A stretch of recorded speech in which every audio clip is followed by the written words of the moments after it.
Bueno, tenemos un tema que voy a tratar de hacerlo corto, que me quedó de la semana pasada. No sé si recordás, les había comentado esta breve historia de GitHub. Contá qué pasó, recordanos el tema.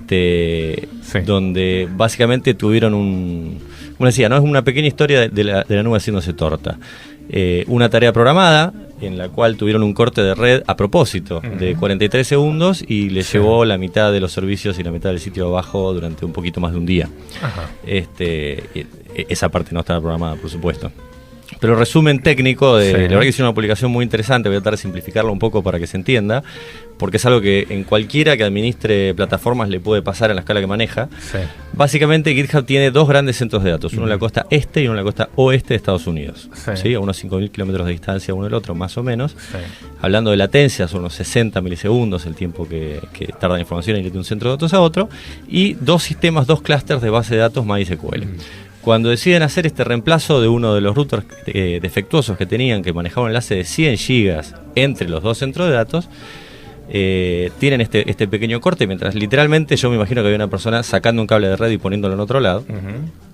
En eso, un sistema llamado Orchestrator, que lo hizo GitHub y lo liberó, que se encarga de configurar automáticamente a dónde va el tráfico. El servidor de base de datos que está funcionando en el momento decide tirar todo el tráfico del centro de datos de la costa este al centro de datos de la costa oeste, porque detectó que había habido un corte. Un corte manda el fallback para Exacto, para otro lado. Lo que no habían tenido en cuenta es que con 60 milisegundos de latencia los sistemas no andaban. Habían pasado a tener menos de 1 en la red local a más de 60 las consultas de SQL del otro lado.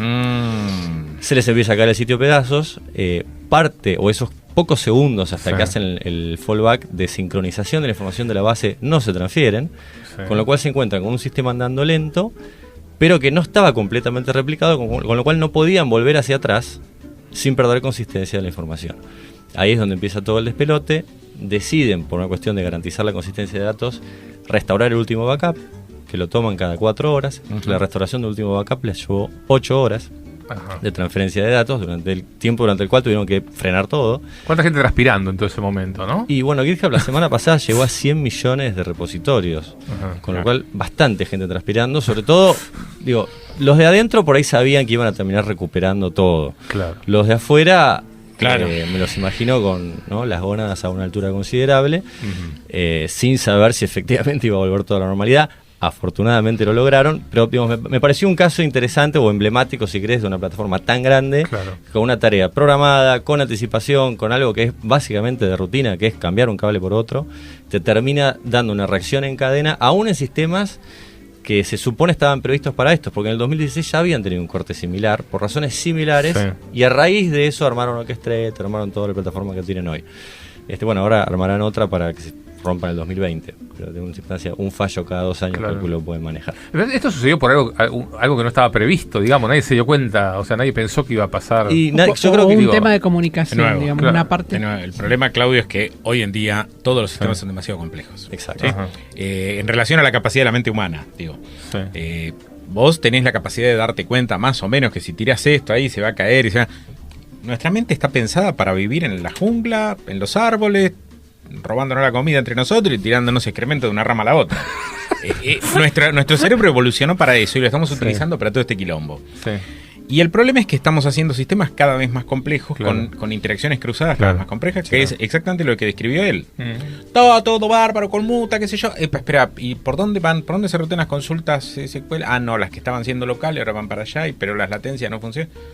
O sea, te lo perdiste, pero lo explicó bien. El problema es ese. El problema es que no se testea. El primer gran problema es que no se testean las cosas. Empecemos por ahí. Si esto se hubiera testeado en un entorno de prueba adecuadamente, con una carga, simulando una carga real, esto se habría descubierto antes. Las pruebas se hacen, lo testeamos, qué bien, lo testeamos, con 5, listo. Después esto teníamos casi 5 millones. Pero lo testeamos con 5 anduvo la prueba. Sí, la prueba conceptual anduvo. No se le hace una prueba de carga, no se hace nada. Es esto. Realmente se vuelve cada vez más complejo a este nivel. Vos sabés que Netflix hace unos años tiene algo bastante interesante, que también es un software que liberaron, que se llama Chaos Monkey. Y básicamente es un software que lo que hace es romper cosas.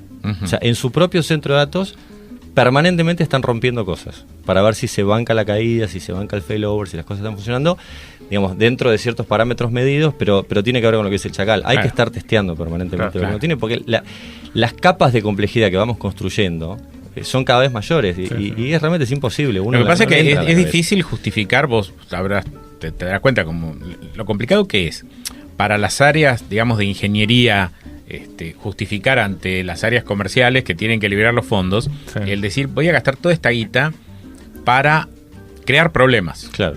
Voy a gastar toda esta guita para simular problemas. El segmento más comercial generalmente dice, pero si no está roto, ¿por qué estás tratando de arreglarlo? ¿Sí? Bueno, muchos de los técnicos también, ¿eh? Bueno, ahí ya estamos mal, ¿sí? Hay conceptos que ya más o menos están establecidos, conceptos de mantenimiento preventivo. Hay ciertas ideas donde, bueno, los números los ven y, bueno, sí, está bien, porque si no, el mantenimiento preventivo me cuesta tanto, si yo espero que se rompa, me cuesta tanto, ok, listo, está bien. Está muy bien este análisis. Lo que pasa es que estas cosas de las que estamos hablando, el simular situaciones un poquito más catastróficas, tienen un costo importante. Porque hacer la simulación, hacer la prueba de carga, en general tenés que trabajar sobre una estructura muy parecida a la que tenés en producción. ¿Sí? Ya no se trata de la versión, la maqueta, la versión simplificada. Este tipo de cosas las tenés que probar en un entorno muy parecido al real. Y el costo es importante. Después ve las consecuencias, por supuesto, como siempre. Me parece también que este es un ejemplo del tipo de incidentes que cada vez vamos a empezar a ver con mayor frecuencia. ¿No? La nube en general anda bárbaro y después revienta. Y no tiene puntos medios. Bueno, es que el problema está justamente ahí. El problema está en que, a ver, recordemos un poco el concepto. Qué lindo. Hay alguien que tiene una nube mágica donde por 17,95 me va a dar el servicio que yo considero que no tengo ni idea de cómo autoproveerme dentro de mi empresa. Y no tengo ni idea de cómo evaluar, porque además como ya lo derivé a la nube al tipo que podía tener alguna idea, ya me lo saqué de encima, así que ahora no tengo ni noción y alguien mágicamente me va a resolver los problemas. Buenísimo. Y hay 10.000 más que pensaron lo mismo y están en el mismo lugar. Entonces el problema es que cuando hay una falla es catastrófica y abarca un montón y es desastrosa. Perdés granularidad al centralizar tanto en unos pocos proveedores, y esto es un problema grave. El problema no va a ser a nivel de una o dos empresas, sino que imagínate hoy se cae Google completo. Vos imagínate que se cae todo Google por un rato. ¡Wow! No anda nada. Imagínate el quilombo que tenés en el plan. Volvemos a la edad de piedra. A los 10 minutos estamos todos con las hachas de nuevo. Claro. Sí. Quiero decir, hay cosas que son de esa magnitud, ¿viste? Te voy a dar un ejemplo mucho más mundano que tiene que ver con el nivel de integración de cosas en la nube que te referís. Ocasionalmente tenemos ahí en Latin algún pico de llamadas a soporte técnico de gente. Cuando dice Latin, dice Latin Cloud. LatinCloud.com. Bien, la empresa Perdón, que me olvidé de hacer el autochivo. Sí, te lo tengo que hacer yo. Gracias. Tenemos un pico de llamadas de consultas técnicas. No manda el sitio, me da error. Todos los monitoreos nuestros están perfectos. ¿Cómo puede ser que todo el mundo llamado? Bueno, suele ser cuando se cae weather.com. Weather.com tiene además de lo que hacen display, tiene un servicio, una API donde vos podés conectarte y conseguir el clima. Sí. Y un montón de sitios, un montón de WordPress en particular, que vienen con el plugin fácil. Plugin fácil de que uno lo toma y dice, ¿qué pongo para rellenar este pedazo del sitio? Vamos a poner el clima. ¿No? Entonces ponen un plugin que levanta el clima de weather.com y lo muestra en la web. Se cae weather.com, el sitio no carga. Claro. Y no tiene absolutamente nada que ver con la infraestructura de la nube que ese sitio está usando, sino lo que está en otro lado alojado. Y tenés esas integraciones minúsculas que por ahí ni te percatás. Estás mostrando la temperatura, que encima es al pedo. ¿Y qué haces cuando tenés así tantos llamados? En un momento hacen un estudio a posteriori de las consultas. Cuando pasa eso, que tenés 30 llamados juntos. Mirá, nosotros tenemos dos sistemas de monitoreos. Uno está basado en el famoso Nagios, que básicamente nos va a reponer. Imagínate un semaforito de colores donde está todo el estado de la red de los servidores, de estos servicios de monitoreo, etcétera. Y otro es el estado de la central telefónica, que es otro semáforo. Entonces, cuando ese se pone rojo, automáticamente todos saltamos a ver qué está pasando. Sobre todo si ese se pone rojo y el otro está verde. Claro. ¿No? Puede ser que se haya caído. Solemos ser los primeros que nos enteramos si se cae algún ISP. Claro. ¿No? Porque nos llama y dice, el sitio no me anda. Y te anda clarín.com, no, tampoco. Claro. Probablemente es el problema ISP, otro, ¿no? claro. Pero solemos ser el primer llamado, porque además en general nos pueden llamar rápido, mucho más rápido llamarnos a nosotros que llamar por Fiber o Arnet y quedarte con el telefonito. Así que nada, se analiza en el momento para ver qué tipo de reacción tomamos. Si es que se pone un mensaje grabado informando y que pase el que pase. O... ¿Cómo haces para armar un call center que tenga en cuenta que el que te llama tiene distinto nivel de expertise?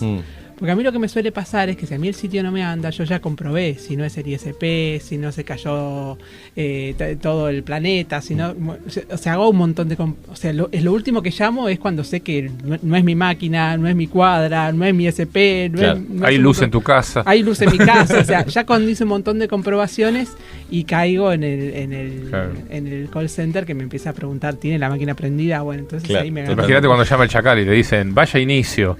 Claro, me pongo un poco violenta ya en algún momento y empiezo a pedir por el que le sigue. Digamos huevo porque somos 4 los que... Claro, entonces, son claro, llaman 1000 que no tienen ni idea, los 4 no van a poner, este cliente lo flagueo, le doy una contraseña, ¿viste? Claro. Entonces vos llamás, decís clave Blancanieves. Y entonces yo creo que eso estaría buenísimo. Pero, una clave Blancanieves para pasar el primer nivel de somos de 4. El 90% de los que llaman, el 99% de los que llaman no tienen ni idea, por eso están llamando, claro. Está bastante en bolas. Es muy difícil, está buenísima la pregunta, es difícil resolverlo, creo que no tenemos una solución perfecta para eso.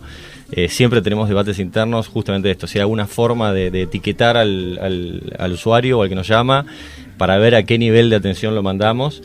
Pero en la práctica, si nosotros tratamos de hacer ese filtrado, primero que si vos le preguntás al usuario qué nivel tiene, siempre se va a autoevaluar como el mejor de todos. Claro.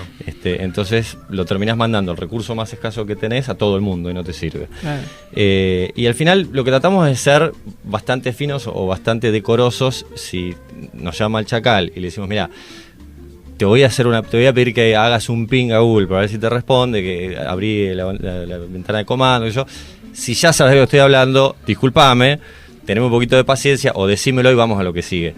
Pero tenemos que hacer toda la prueba igual e ir detectando en caliente quién es el interlocutor, ¿no? Si es, sobre todo si es el que paga, que suele ser la empresa o el cliente final, versus el que lo usa, que suele ser el programador. Claro. ¿No? Que no es lo mismo. No es lo mismo. Por ahí a nosotros no lo tenemos ni en la base de datos porque no es el que paga la factura, ¿no? No, y por ahí cambia además porque con lo cual si pusieses una calificación, al que te llama de determinado lugar, puede cambiar. A la cuenta no lo puedo hacer, entonces a la persona.